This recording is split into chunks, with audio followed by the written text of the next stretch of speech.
सभी प्यारे छात्रों का एक बार फिर से स्वागत है और कक्षा 10वीं गणित में आगे बढ़ते हुए आज का हमारा टॉपिक है एक महत्वपूर्ण प्रमेय जिसे हम पाइथागोरस प्रमेय के नाम से जानते हैं।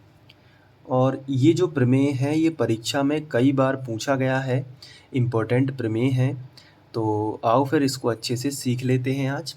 देखो, पाइथागोरस प्रमेय जो है ये समकोण त्रिभुज से संबंधित होता है। किससे संबंधित होता है? समकोण त्रिभुज से। अब समकोण त्रिभुज तो आप जानते ही होंगे, ये आपके सामने यहाँ पे मैंने एक समकोण त्रिभुज बनाया हुआ है। समकोण त्रिभुज में एक कोण 90 अंश का होता है, जैसा कि यहाँ पे मैंने बनाया है, और बाकी दो कोण 90 से कम के होते हैं। अब ध्यान से समझो कि जहाँ पे ये समकोण होता है इसके सामने भुजा जो होगी ये वाली, अगर मैं इसको ABC नाम दे दूँ, जैसे यहाँ पे A नाम दे दूँ, यहाँ पे B नाम दे देते हैं और यहाँ पे दे देते हैं C। बहुत ध्यान से समझना है। तो ये बना है समकोण और समकोण के सामने की भुजा होगी AB। समझ में आया कि नहीं? ये देखो यहाँ पे बना है ना समकोण, तो समकोण के सामने की भुजा होगी AB और इस भुजा को हम कहेंगे कर्ण। ठीक है, समकोण के सामने वाली भुजा को हम कर्ण बोलते हैं और लंब हम बोलते हैं थीटा के अनुसार। जैसे अगर यहाँ पे थीटा बना है, अगर यहाँ पे थीटा बना है ना, तो उसके सामने की भुजा ये कहलाती है लंब। थीटा के सामने की भुजा लंब होगी। अब जैसे मान लो कि अगर यहाँ पे थीटा बना के दे दिया होता तो ये लंब होता, थीटा के सामने की भुजा BC लंब हो जाती। जैसे यहाँ थीटा के सामने की भुजा AC लंब है, वैसे ही यहाँ थीटा के सामने की भुजा BC लंब हो जाती। ठीक है, समझ में आया ना? तो अब आपको ये तो पता चल गया कि लंब कौन डिसाइड करता है, थीटा। ठीक है, तो इसके बाद जो तीसरी भुजा बची हुई है BC, देखो कर्ण ये हो गया, समकोण के सामने की भुजा कर्ण ये हो गई, थीटा के सामने की भुजा ये लंब हो गई। तो जो तीसरी भुजा बची है इसे हम कहते हैं आधार। क्या बोलते हैं? आधार। ठीक है, समझ में आया ना? तो ये जो है एक समकोण त्रिभुज से संबंधित जानकारी है जो आपको याद रखनी है। अब पाइथागोरस प्रमेय क्या कहता है? पाइथागोरस प्रमेय को समझो। पाइथागोरस प्रमेय के अनुसार ये जो कर्ण होता है ना, कर्ण का वर्ग अन्य दो भुजाओं के वर्गों के योग के बराबर होता है। अन्य दो भुजाएं मतलब लंब और आधार, तो इनके वर्गों के योग के बराबर होगा। मतलब लंब का भी आपको वर्ग लिख देना है, फिर प्लस का चिन्ह लगा लेना है, और आधार का भी आपको वर्ग लिख देना है। ठीक है, समझ में आया ना? तो आधार का भी हमने क्या लिख दिया? वर्ग। तो ये शेष दो भुजाएं, एक ये भुजा और एक ये भुजा, तो कर्ण का वर्ग अन्य दो भुजाओं के वर्गों के, देखो वर्ग लगा है तो बोल देना वर्गों के और योग के बराबर होता है। कर्ण का वर्ग अन्य दो भुजाओं के वर्गों के योग के बराबर होता है। ठीक है, समझ में आया कि नहीं? यही पाइथागोरस प्रमेय का कथन है। तो आइए सबसे पहले हम कथन को लिखते हैं। तो यहाँ पे हमने हेडिंग डाल दी कथन। अब लिखेंगे कि किसी समकोण त्रिभुज में,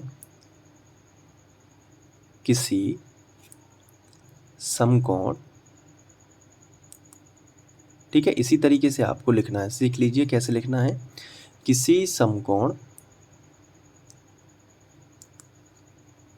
त्रिभुज में, ठीक है, समकोण त्रिभुज में कर्ण का वर्ग, ऐसे लिखना है, कर्ण का वर्ग।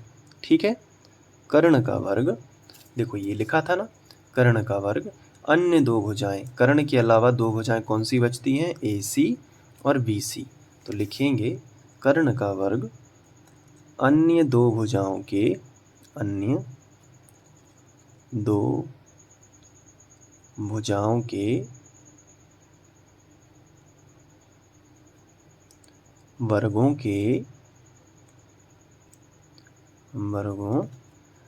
के योग के बराबर होता है।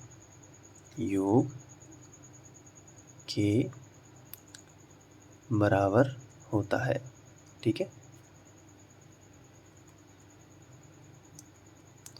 तो इस तरीके से आपको कथन लिख लेना है। और हाँ, अगर आप और भी जो हैं, अगर आप सवाल करना चाहते हैं, इसी तरीके से समझना चाहते हैं, तो आप फ्री ऑनलाइन कोचिंग यूट्यूब पर सर्च करेंगे और प्लेलिस्ट मिलेगी आपको कक्षा 10वीं गणित की। सारी गणित पहले से ही कराई हुई है, तो आप देख सकते हैं।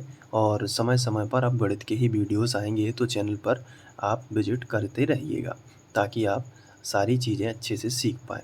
बोर्ड परीक्षा में अच्छे नंबर लाना है ना, तो आपको हर एक चीज़ डिटेल में समझनी होगी। तो ये तो हो गया कथन इसका। अब हमें पाइथागोरस प्रमेय हमने लिख तो दिया है, लेकिन अब इसे सिद्ध करना है। तो हम यहाँ पे लिखेंगे कि इसकी हमें व्युत्पत्ति करना है, मतलब सिद्ध करके बताना है। तो हम हेडिंग डाल सकते हैं व्युत्पत्ति। और ये आप हेडिंग कब डालिएगा, जब आपको सिद्ध करना हो कुछ। ठीक है, तो व्युत्पत्ति आप यहाँ सेंटर में भी डाल सकते हैं, साइड में भी डाल सकते हैं। आप व्युत्पत्ति जैसे ही आप हेडिंग डालोगे, तो सबसे पहले एक अच्छा सा चित्र बनाओगे समकोण त्रिभुज का। तो देखो, सबसे पहले एक लाइन खींचना है। यहाँ पे स्केल की सहायता से आप एक सीधी लाइन खींचोगे। ठीक है, इस तरीके से। उसके बाद आप यहाँ पे एक और ऐसी लाइन खींचोगे। उसके बाद ये दोनों आपस में मिला देंगे। ठीक है, तो ये मिला दिया। बताओ, समझ में आया ना। अब इसमें हम कुछ नाम दे देते हैं, जैसे इसके कॉर्नर पर ए, इस कॉर्नर पर ए नाम दे दिया, यहाँ पे बी नाम दे दिया, यहाँ पे सी नाम दे दिया। ये समकोण है। ठीक है, तो ये कुछ चीज़ें हमने लिख दी। अब हम यहाँ पे लिखेंगे कि मान लेते हैं कि दिया है, ऐसे लिख लेंगे दिया है, या माना भी लिख सकते हो। हमने त्रिभुज बना लिया है, तो हम ऐसे भी लिख सकते हैं दिया है त्रिभुज ए बी सी में, त्रिभुज ए बी सी में। ठीक है, त्रिभुज ए बी सी में कौन सा कोण बताओ समकोण है। तो आप कहोगे कोण बी पर हमने ये कॉर्नर बनाया है ना। तो त्रिभुज ए बी सी में कोण बी, कोण का चिन्ह है ये, कोण बी समकोण है, या कोण बी बराबर 90 अंश। कोष्टक में आप लिख सकते हो कि समकोण है। एक एक चीज़ अच्छे से लिखनी होती है बोर्ड परीक्षा में, तभी हमें अच्छे अंक मिलते हैं। तो 90 को लिखेंगे समकोण है। ठीक है, ये। अब इसके बाद ये हमने बता दिया कि हमने एक त्रिभुज लिया है ए बी सी, और इसे हमने कोण बी में 90 अंश माना है, मतलब ये एक समकोण त्रिभुज है। अब इसके बाद हमें जो है पाइथागोरस प्रमेय को सिद्ध करना है। तो हम हेडिंग डालेंगे रचना। तो यहाँ पे लिखेंगे रचना। अब रचना क्या करनी है वो भी आपको यहाँ पे मैं बता देता हूँ। रचना सिर्फ आपको इतनी करनी है कि आप बी से यहाँ पे लंब डालोगे AC भुजा पर। AC भुजा पर आपको लंब डाल देना है। तो यहाँ पे मैं AC भुजा पर ऐसे लंब डाल देता हूँ। ये देखो, बिल्कुल 90 डिग्री। तो ये काम आपको करना है। तो यहाँ पे भी लंब डला हुआ है, चूँकि इस पॉइंट को हम कुछ नाम दे देते हैं। जैसे इस पॉइंट को हम नाम दे देते हैं D। ठीक है, D नाम दे दिया। तो यहाँ पे भी समकोण बना है, और इस तरफ भी समकोण बनेगा, बनेगा कि नहीं। तो हम रचना में वही तो लिखेंगे कि जो BD है, BD, वो हमने लंब डाला है किस पर, कौन सी भुजा पर डाला है ये BD लंब, AC भुजा पर। तो आप लिखोगे BD लंब हमने डाला AC। ठीक है, BD लंब AC खींचा, ऐसे लिखनी पड़ती है रचना। ठीक है, समझ में आया ना। चलो अब आगे बढ़ते हैं। अब इसमें जैसे ही हम रचना कर लेते हैं, तो अब हमें जो सिद्ध करके दिखाना है वो लिखेंगे। तो हम हेडिंग डालेंगे सिद्ध करना है। और अगर आपको समझ में आ रहा है ना, तो आप कमेंट करके ज़रूर बता देना कि सर हाँ समझ में आया है। तो सिद्ध क्या करना है कि कर्ण का वर्ग, कर्ण क्या है पूरे समकोण त्रिभुज ABC में, कर्ण क्या है AC का वर्ग। हमें ये सिद्ध करना है कि जो AC का वर्ग है बराबर है वो लंब का वर्ग, यानी AB का वर्ग, AB बी का वर्ग और प्लस सी या बी सी का वर्ग। आधार का वर्ग है ना, बी सी का वर्ग, यानी कि कर्ण का वर्ग बराबर लंब का वर्ग। लंब इसको मान के चल रहे हैं, तो थीटा यहाँ मान लेते हैं कि थीटा यहाँ होगा। चित्र में आप थीटा जरूर बनाना, ठीक है, एग्जाम में, क्योंकि थीटा से डिसाइड, यहाँ पे थीटा लिखा है, मतलब आपने डिसाइड किया है कि ये लंब होगा। थीटा के सामने की भुजा क्या होती है, लंब होती है, तो ए बी, और नीचे क्या है, बी सी। ठीक है, कोई दिक्कत नहीं है ना इसमें, सिद्ध करना में ये लिख लेना। इसके बाद अब आप उपपत्ति लिख सकते हो, मतलब सिद्ध करना है तो उपपत्ति आप लिख सकते हो। उपपत्ति को क्या बोलते हैं इंग्लिश में, प्रूफ। आप चाहो तो इम्प्रेशन जमाने के लिए लिख सकते हो एग्जाम में, प्रूफ। ठीक है, ये आप जरूर लिख सकते हो। अब इसमें आपको क्या करना है, प्रूफ करना है ये वाली चीज़। तो कैसे करोगे, बड़ा ही सिंपल है, ध्यान दो।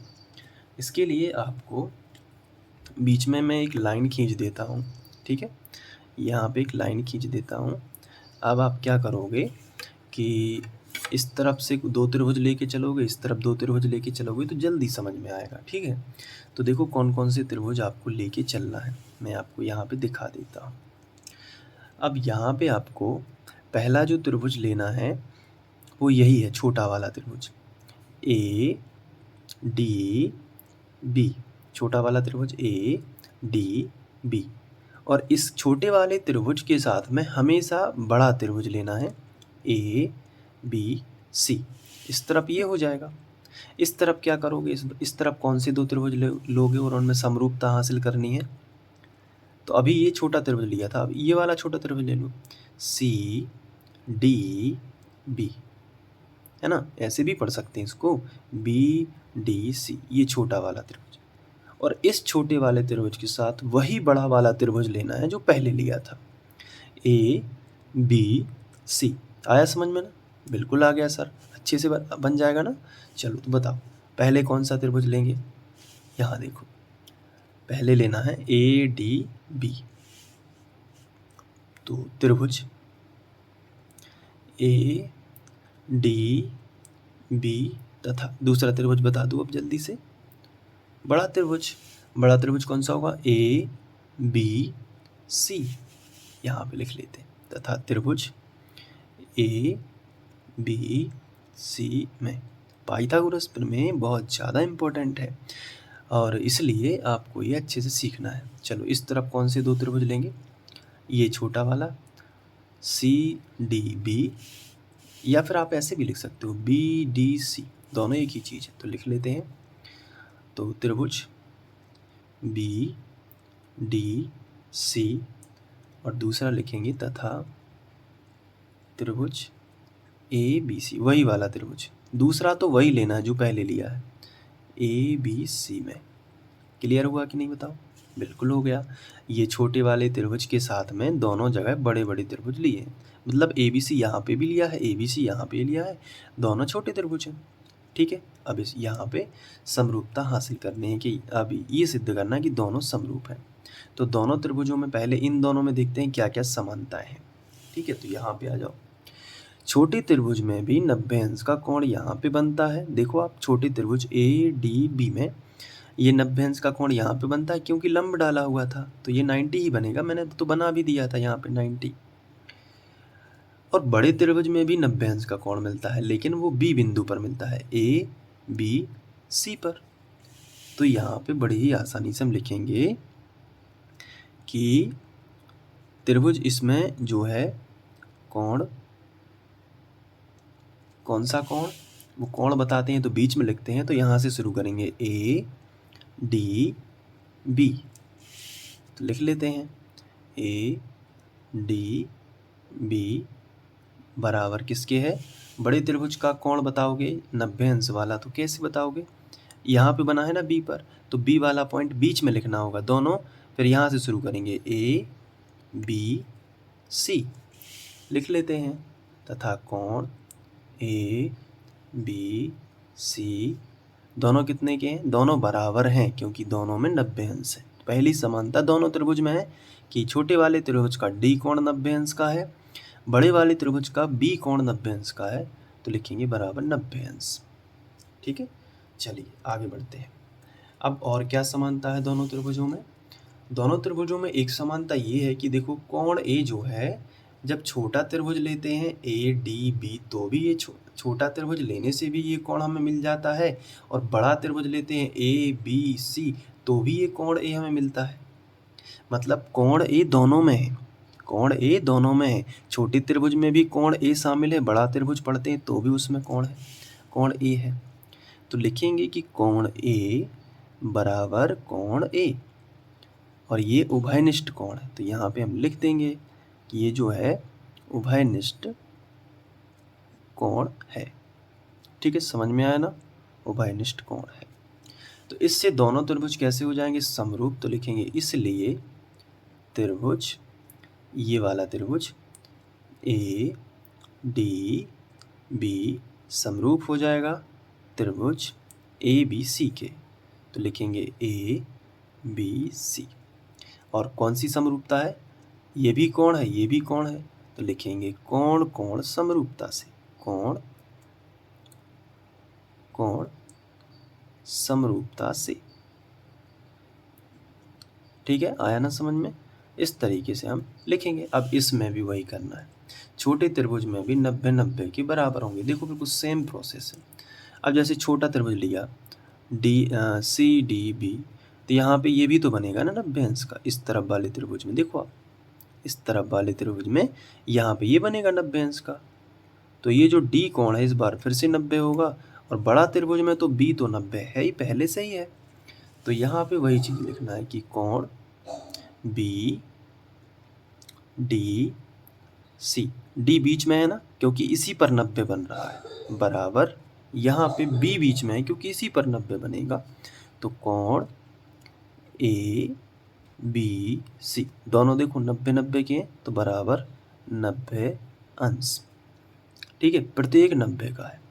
दूसरा देखो सी कोण इसमें भी है, छोटे वाले त्रिभुज में भी देखो यहाँ पे ये सी कोण यहाँ पे है, बड़ा त्रिभुज जब पढ़ोगे तो भी सी उसके अंदर आएगा। तो यहाँ पे हम लिखेंगे कि कोण जो है कोण सी बराबर कोण सी, दोनों में है कोण सी। जब छोटा त्रिभुज पढ़ते हैं तो जैसे डी सी बी तो इसमें आ जाता है कोण, बड़ा त्रिभुज पढ़ते हैं ए सी बी तो भी आ जाता है कोण सी।